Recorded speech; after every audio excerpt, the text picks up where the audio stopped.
Hey,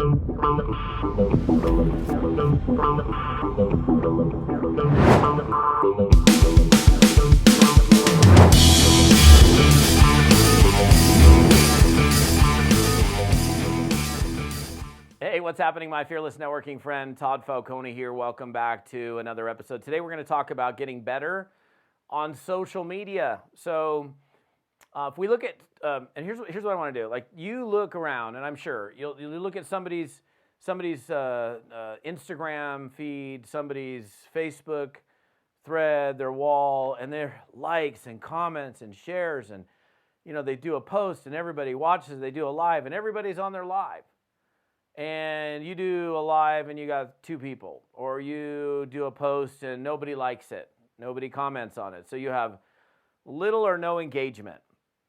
And so the question is, how do you get better at doing social media and get more engagement? Because social media is an engagement game.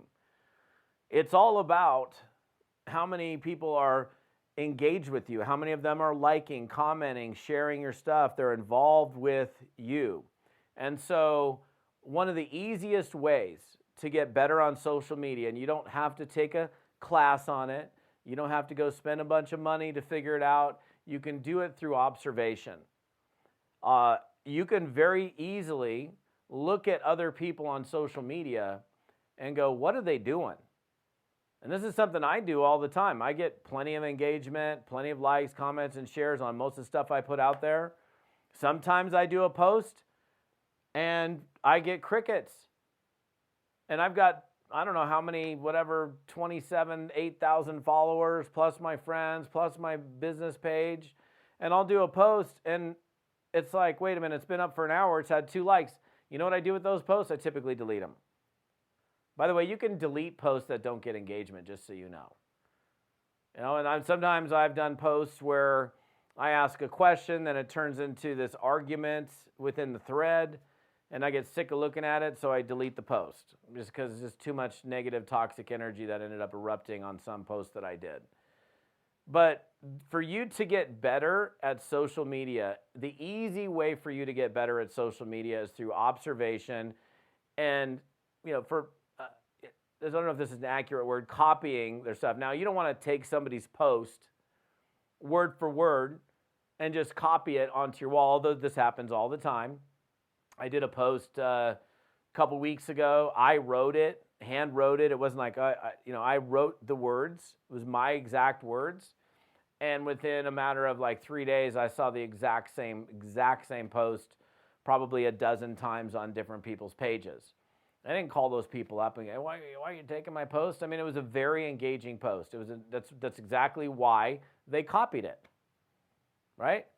They copied the exact words from the post because they went, wow, look at how many comments this guy got, how many shares, how many likes, holy smokes. That's an engaging post. Now, so I'm not saying at all that you take somebody's post and you copy it. If you do, it would probably be best for you to give them credit for it. So you're not stealing, it's essentially plagiarizing their content. I don't know if we can actually, I guess we can technically plagiarize on Facebook, but what my point is, maybe what you can do is you can observe what people are doing. If you look at somebody's post and you're like, wow, that thing was shared 324 times. That's a lot of shares. That's like the highest level of engagement is when people are sharing what you put out there. What was in the post? What was it about the post that caused you to want to share it? Like, if somebody was on a live and they had 887 people on their live, what was the subject line of the live? How long was the live? What were they talking about in the live? What were they doing? And so a lot can be learned through observation. Without you going and spending $1,000 on a social media course, you can look at other people and look at people on your news thread. Just go through your news thread and go, okay, well, holy smokes, that one got, tens of thousands of views. That one, it was liked a ton. That one created a huge conversation underneath it.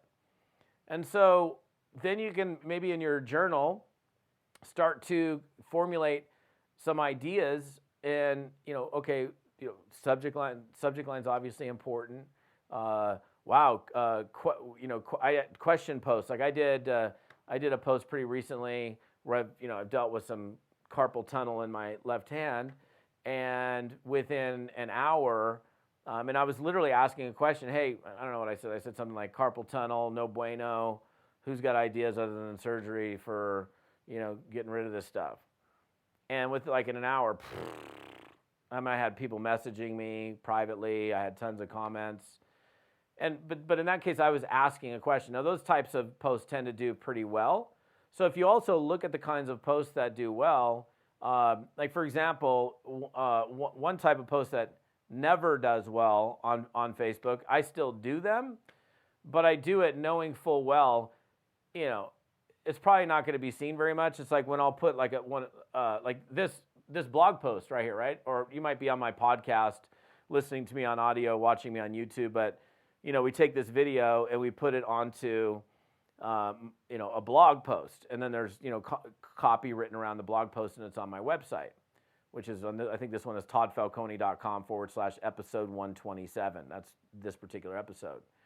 So when I post this onto Facebook, even though it might be exciting content or informative or interesting or high value, it's not going to be shown or seen even on my personal page. On my business page, it's most certainly not going to be seen. I'm going to need to pay for it to have it, sent out to the existing audience, the built-in audience that I have on my Facebook page. So knowing what types of posts tend to get results, I think you really need to pay attention to other people, what they're doing, what types of posts get liked, commented, and shared. Do your best to replicate what they're doing. Look at your posts in the past, and see which wow, that one really got some traction. Why did it get some traction? You can look at it and figure out why it got traction. And if you do a post that got crickets, okay, well, your audience didn't like that very much, so maybe do less of those posts. So, and for me personally, before I post, I think about, will this get liked, commented, and shared? And some of them get lots of likes, some of them get lots of comments, some of them get lots of shares. Some of them you might get a lot of shares, not a lot of comments. Some of them you might get a lot of likes and not a lot of shares, a lot of comments and no shares. I mean, so it depends on the type of post that you're putting up. But the other part of it is when you're looking at somebody else's feed and you're like, wait a minute, this person's, like almost everything they do is highly engaging. Like they get engagement on pretty much everything. Maybe as you look through the comments, are they responding to the other people? Yeah. And the other part of it is to get more engagement, if you're responding to other people's stuff, you're commenting, you're liking, you're sharing other people's things that you find interesting, you are going to more likely create more engagement, specifically on Facebook. So again, this is not a difficult strategy for any of you to do. Now, the other part of it is if you have, and I've worked with lots of people with different levels, different. I got 200 friends, I got 5,000 friends, 20,000 followers, whatever. But you can't expect a lot of engagement when you have 100 friends on your Facebook page. The more people that you have that you're connected to, the higher numbers of people that are able to engage because you're connected to more people. So that's the other part of the strategy is, okay, I want to grow my Facebook friends list. And that's something that's done gradually over time. I think when I first began I'll just give you a little bit on this. When I first started Facebook, probably, I don't know, it's probably been 14 years, however long Facebook's been around, I have no idea. So, I was like friend questing and, adding and blah, blah, blah. I was like, oh, I want to get to 5,000. And then I got to that 5,000 pretty quick. And then I opened up my profile to public so I could allow followers. So people, and that was actually later. The Facebook didn't really originally have that until later. where they actually had a strict limit on 5,000 and that was it. And so I got to 5,000. If I want to accept your friend request, I had to go delete some people. And I've gone through many times and gone through Facebook and deleted hundreds of people that are inactive or people I just don't really want to be connected with, that never engage in any of my stuff. Delete, delete, delete, make room for new people, make room for fresh people. But I would be fairly selective in terms of you growing your Facebook friend list. And I would also be careful, especially if you're a network marketer, that you don't fill your friend list with just people in your network marketing company, which I've seen that happen before. And then all of a sudden you've got 5,000 friends, but 3,000 of those people are in your company. Well, if you're looking to use Facebook to market your business, you've just limited your reach because over half of your friends are people that are already in your company. So that's something to think about as well. But I think the simple strategy for anybody to improve, to get better on social media, specifically here on Facebook or Instagram or anything for that matter, is to watch, to observe. What are they doing? What are they talking about? What are they sharing? What kind of posts are they doing? How often are they doing it? What times of day are they doing it? All those things come into consideration. Are they putting a link in their post? Most of the time you see a link in a post, you're not going to see very much activity. Sometimes, most of the time not. Because Facebook's like, there's an external link. No, we're not going to show it.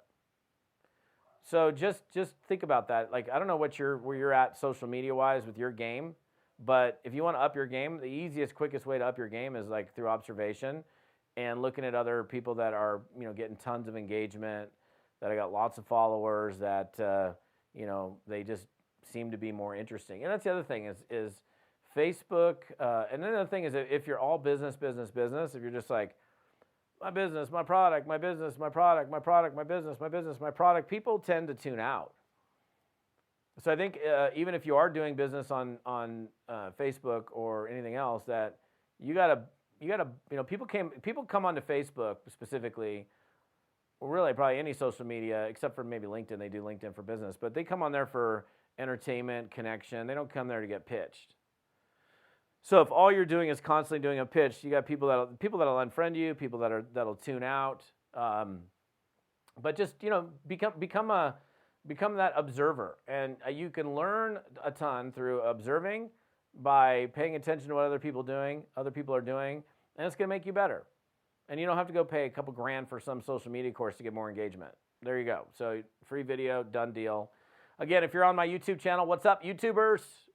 Love you guys. If you're on my podcast, listening on audio, thank you so much. By the way, if you are listening to me on podcasts, give me a rating. Would love to hear, how you feel about what I'm doing on the podcast episode of this. And if you want to come over and comment, come on over to my website, toddfalcone.com/episode 127. That's this particular episode.